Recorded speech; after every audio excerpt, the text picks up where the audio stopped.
हमें खुद काम करने का शौक था और जिसको संगठन में ले आते थे उनसे काम लेते थे, चाहे सरकार की नीतियों का प्रचार करना। देखो पार्टी जिस दिन चाहेगी उसी दिन बना देगी, उसी दिन संगठन खड़ा हो जाएगा। मुद्दे तो वही हैं जो मुद्दे चुनाव में ले गए थे, आज मुद्दे वही खड़े हैं। अभी उन मुद्दों पे आप पे मोहर नहीं लगाई लोगों ने मोहर नहीं लगाई।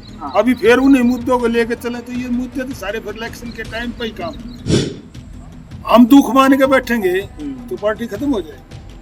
अभी कांग्रेस पार्टी ने आजादी की लड़ाई लड़ी 150 साल तक, लड़ते रहे। हमने दुख तो मान रहे हैं लेकिन उस दुख को हमारी ताकत नहीं बना रहे। नमस्कार भाई, दर्शकों का स्वागत है।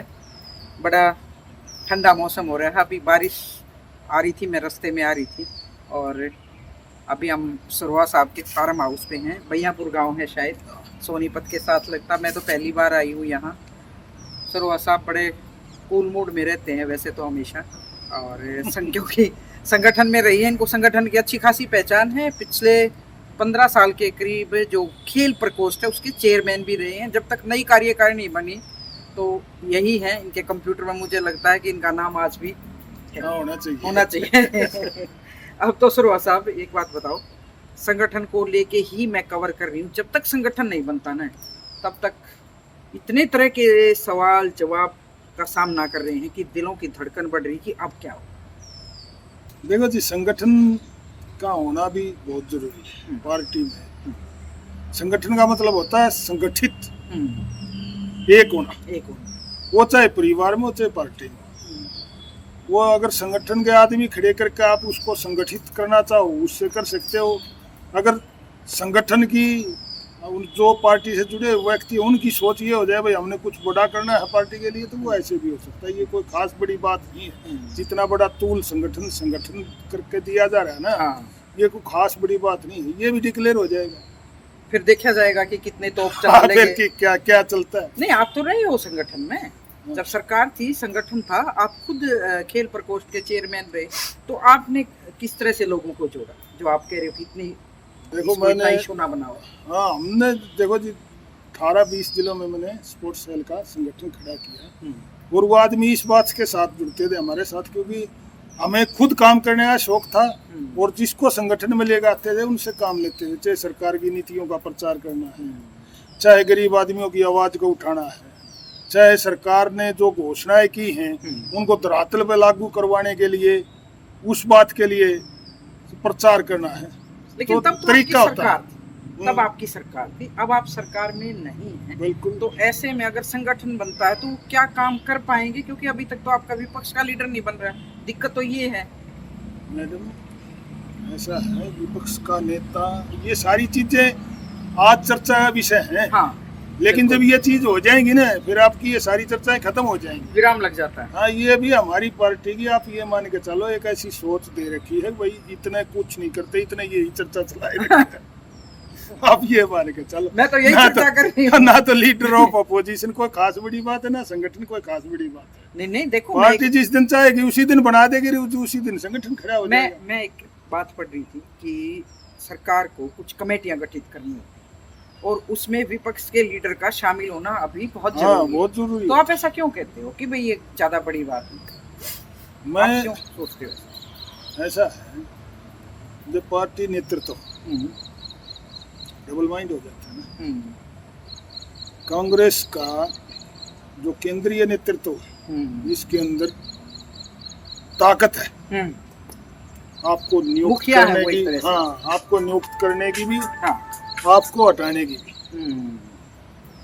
जब उनकी डिसीजन पावर है ना, डबल माइंड हो जाए ना, तो ऐसी स्थितियां पैदा होती है जैसी हरियाणा में पैदा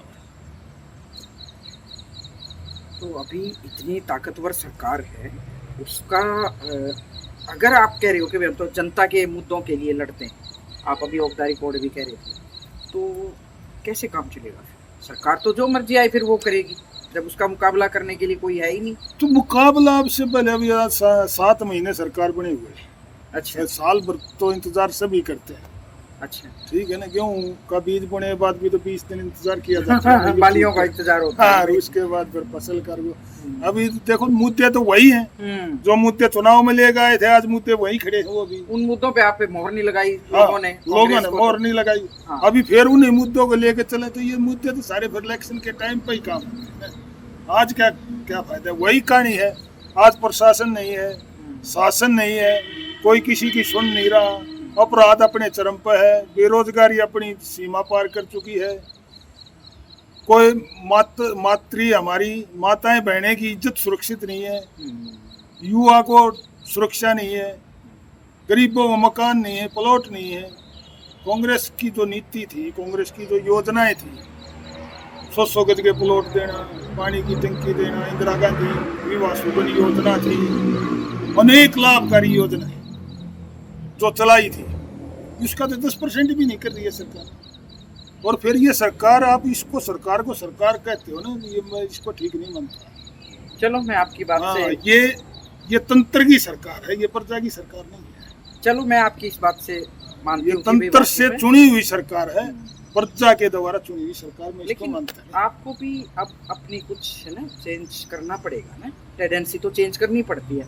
आप उन्हीं पिछले 15-20 सालों की नीतियों को लेकर आप चलोगे, जब इस सरकार को आप तंत्र की सरकार बना बता रहे हो, तो चेंजिंग तो आपको भी करना पड़ेगा ना पब्लिक में जाने के लिए। नए मुद्दे बहुत चीजें हैं, तो हमने उस तंत्र को रोकना पड़ेगा। तो उसके लिए क्या है, उसके लिए नीति बनानी पड़ेगी। अभी तो आप कह रहे हो संगठन, अब पूरा हरियाणा प्रदेश एक ही चीज की बात में बैठा, चाहे कोई बड़ा नेता है, चाहे कोई छोटा नेता है, चाहे कोई गली का है, चाहे कोई गलियारे का, कि भाई संगठन बने, संगठन हाँ, इस पे चर्चा। ठीक है ना। उसके बाद बोला प्रदेश अध्यक्ष बने, उसके बाद LOP का लीडर बने, और काम बीजेपी करेंगे, ऐसा हो रहा है। हो सकता है शुरुआत हो। मैंने सुना है बहुत जगह। हाँ, जब तक मैं आपको ये नहीं कहूँगा कि आप ये 100 बाई 100 का एक प्लॉट आपका है, हाँ। और आपको इसकी सुरक्षा कर वह जिम्मेदारी मैं नहीं दूंगा आपको, तो आप करेंगे नहीं, तो वो जिम्मेदारी तो देनी पड़ती। थाने में स्टार लग गया तो एक SI हो गया, हाँ। थानेदार हो गया, इलाके का मालिक तो बनाना पड़ेगा। हाँ, तो और वो तभी इलाके का दौरा करेगा। आज मैं घूमूं पूरे हरियाणा में, हम पहले भी घूमते थे, आज भी घूमते, लेकिन उसको गिन नहीं रहा ना कोई। एक निर्धारित और तय होंगी। हाँ, स्थिति एक तय होनी चाहिए, परिस्थिति अगले की स्पष्टता होनी चाहिए। भाई तू इतना ये तेने देखना, ये जिम्मेवारी के साथ करो, वो स्थिति नहीं है। तो उसके लिए थोड़ा इंतजार करना पड़ेगा। हाँ, वो आप करवा ही रहे हैं।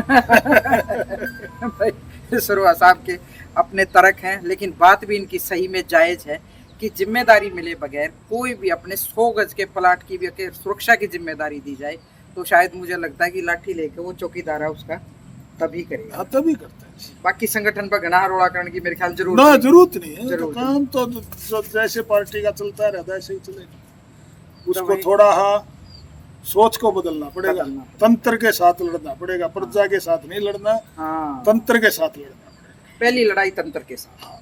तो जनता में तो आप ऑटोमेटिक लोकप्रिय हो जाओ। जनता में तो हम लोकप्रिय हैं मैडम। 37 सीट आई हुई है, 15 सीट ऐसी हैं तो 1000 और 1500 के मार्जिन से गई है।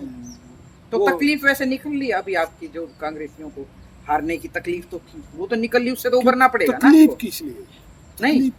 नहीं, मतलब मैं सुनती हूँ ना, अभी देखो आई हुई गई जी बेचारे कई तो ऐसे नहीं, वो देखो जी, कुछ आदमी होते हैं, ये सोच होती है आदमी किस रूप में काम कर रहा है। ठीक है, किसी की सोच है भाई मेरे को नौकरी लगवाना है, किसी की सोच है मेरे को इसका ट्रांसफर कराना है, किसी की सोच है कि भाई मेरे को MLA बनना है, किसी की सोच है मेरे को मंत्री बनना है, किसी की सोच है मेरे को मुख्यमंत्री बनना है जी।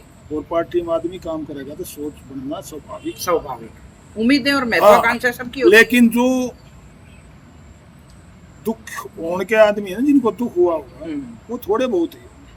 अच्छा, देखो मैडम, हम हैं समर्पित आदमी, हमारा काम है मेहनत करना, ठीक है ना, हमारा काम है पार्टी का प्रचार करना।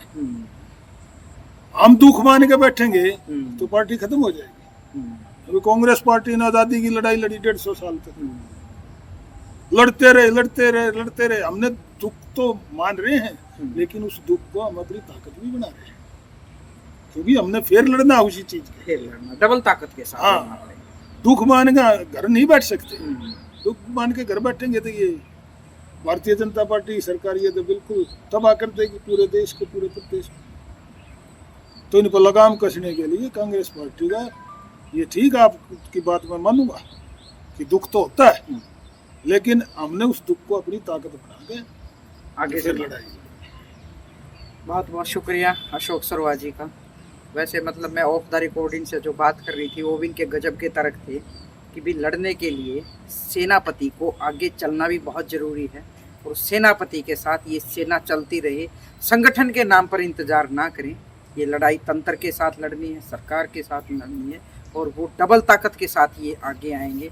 तो वही फिर किसी दिन इनसे मुलाकात करेंगे। मुझे कई चीज़ें आज इन्होंने नई भी बताई, वो मैं फिर किसी दिन अपने कैमरे पे बात करूंगी लंबी हो जाएगी, लेकिन इनके चेहरे की मुस्कुराहट ये बता रही है कि तकलीफ तो है अंदर, लेकिन चेहरे पर ना आके लड़ाई को लड़ने के लिए मैदान में उतरना पड़ेगा। तो सरवा साहब, आपने जो थोड़ा समय दिया उसके लिए बहुत बहुत शुक्रिया।